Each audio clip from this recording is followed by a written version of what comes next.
would like to begin by thanking everyone for coming to celebrate Clifford Achepelum's life. My grandpa was born on November 21st, 1920. He was married to Lois Achepelum for 50 long, beautiful years. We are all here today to celebrate the life that this great person lived. Clifford Achepelum went from being a renowned secondary school grand master to a stern parent to the loving grandparent I had the honor of having.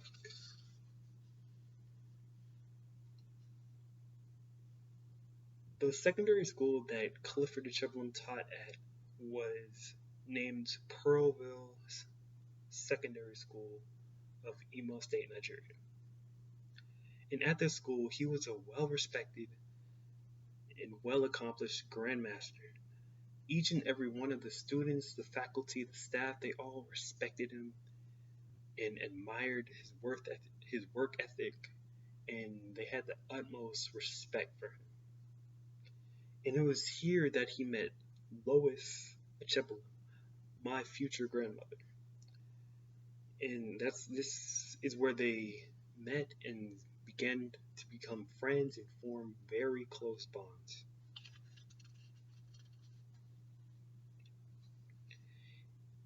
And a couple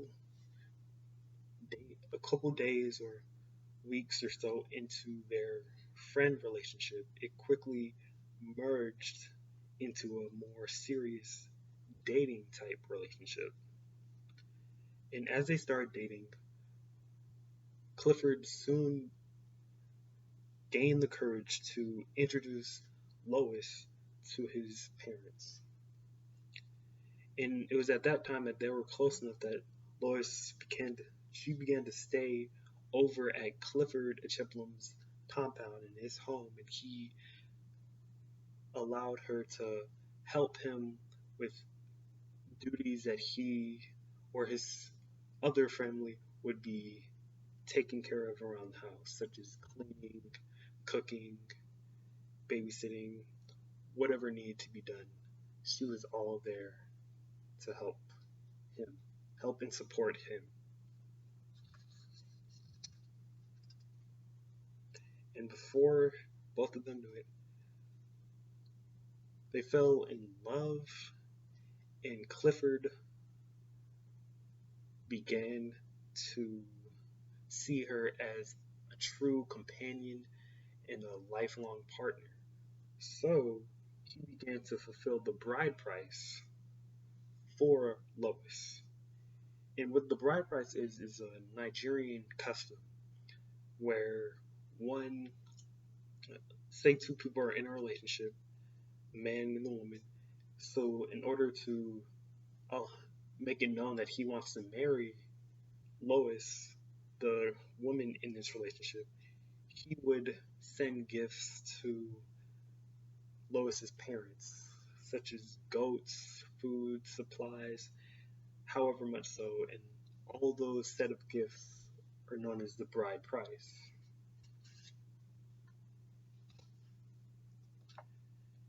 And sooner than they both knew it, marriage was on the horizon.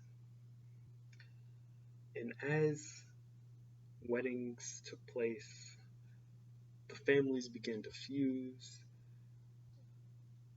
Clifford met Lois's parents and all of her siblings and all of her family members, and Lois did the same for Clifford and his family members. And Clifford and Lois gained the comfortability and the confidence to start living with each other. And even later down the road, they began to start forming a family. Clifford was about ready to become a father.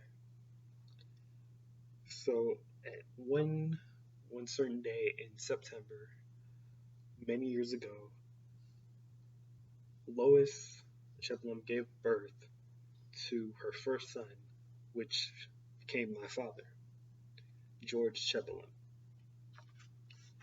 And after that, they then had 5 more kids in total.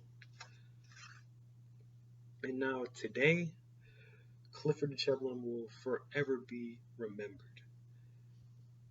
Me as one of his grandsons is forever proud and forever blessed to have experienced him, his whole personality, his whole influence. It was an honor to be affected by his teachings. And each and every person in his village, his friends, his family, his siblings, they all learned so much from this great man. And they were all affected when he passed. So this is a final toast to my grandfather, Clifford Achebelin.